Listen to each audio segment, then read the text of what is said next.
केंद्र सरकार की गलत नीतियों को लेकर राज्य खाद्य पदार्थ व्यापार संघ और भारतीय उद्योग व्यापार संघ ने राजस्थान में कल बंद का आह्वान किया है।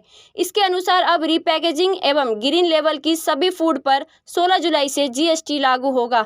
इस विषय को लेकर व्यापार संघ के अध्यक्ष बाबूलाल गुप्ता से हमारी संवाददाता ने खास बातचीत की। ये जो बढ़ती हुई महंगाई को लेकर आज हम बात करने जा रहे हैं व्यापार संघ के अध्यक्ष बाबूलाल जी से। मैं चेयरमैन भारतीय उद्योग व्यापार मंडल बाबूलाल गुप्ता। देखिए, जो हमारे भारतीय उद्योग व्यापार मंडल है, ऐसे समझ लो कि भारतीय जनता पार्टी के सपोर्टेड लोगों का है।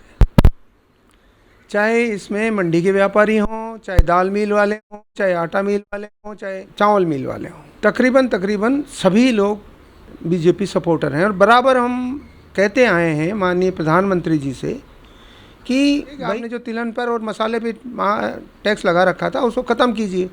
आपने कई बार कहा है कि आवश्यक वस्तुओं पर टैक्स नहीं लगाएंगे। लोकसभा में जो पूर्व वित्त मंत्री जी थे जेटली साहब, उन्होंने कहा था कि आवश्यक वस्तुओं पर टैक्स जीएसटी नहीं लगेगा। और अब स्थिति ये हो गई कि इस जीएसटी काउंसिल को क्या ज़रूरत पड़ गई। पैसा तो आपको 1 लाख करोड़ का आपका था कि 1 महीने का आ जाएगा तो बहुत होगा, जीएसटी में हम सफल हो जाएंगे। अब तो 1.5 लाख करोड़ आ रहा है।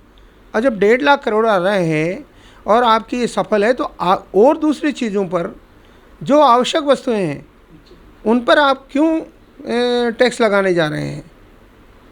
अब आप देखिए कि अब आपने टैक्स लगा दिया, लग चुका है, कल नोटिफिकेशन आ गया और उसमें आटा पे, दाल पे, चावल पे, मुरमुरे पे, गुड़ पे, शहद पे और न जाने कितने आइटम हैं ग्रेन के, उन पर आपने ये टैक्स लगाया है।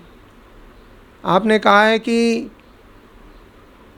लीगल मेट्रोलॉजिकल एक्ट के अनुसार ये लगाया जाएगा। तो इसका मतलब तो ये हो गया कि अगर मान लो मेरी मंडी में अनाज आता है, ढेर हो गया और जैसे ही वो भरते ही वो पैक हुआ तो पैकेजिंग हो गया तो टैक्स लायबल हो गई, यानी वहीं से शुरू हो गया। तो फिर जो उसके और ख़रीदार हैं वो तो अपने आप ही टैक्स के दायरे में आ गए। मान लो उसको आटा मिल वाला ख़रीदा है तो आटा मिल वाला उसके दायरे में आ गया। अगर उसको दाल मिल वाला ख़रीदता है तो दाल मिल वाला आ गया। उसको अगर मान लीजिए चावल मिल वाला ख़रीदता है तो चावल मिल वाला आ गया। तो कुल मिलाकर के ये है कि पूरे राष्ट्र के लोग इस पर उद्वेलित हैं।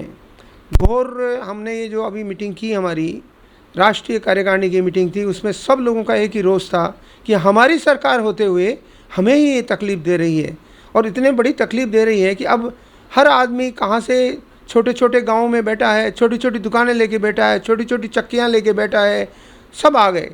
कितने लोग इससे प्रभावित हुए हैं।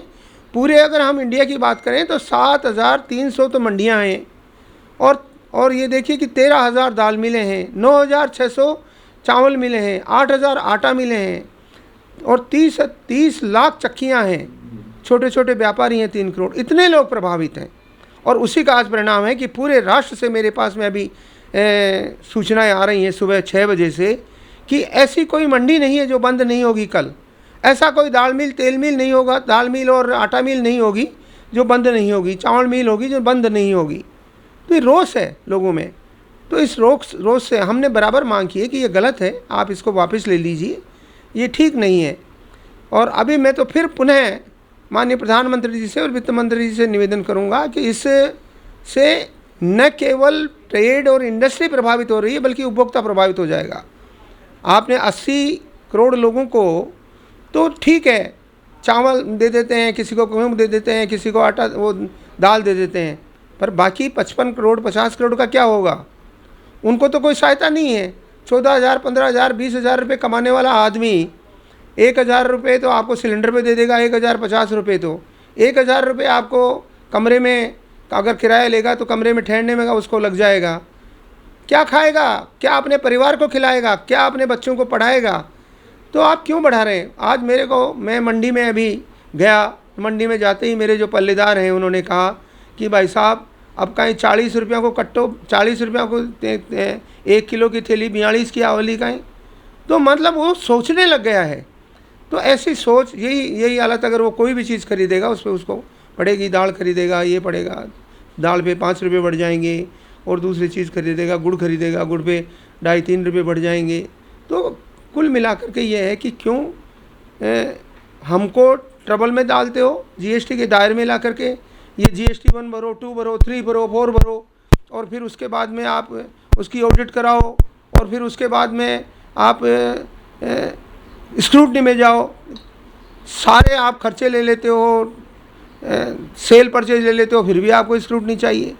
तो कुल मिलाकर के बात ये थी कि भ्रष्टाचार रोकने की, आप भ्रष्टाचार के रास्ते मत खोलिए और इसे शीघ्र वापस लीजिए। तो ये थे बाबूलाल जी गुप्ता, कैमरामैन राजकुमार जी के साथ मैं तुलसी। नमस्कार।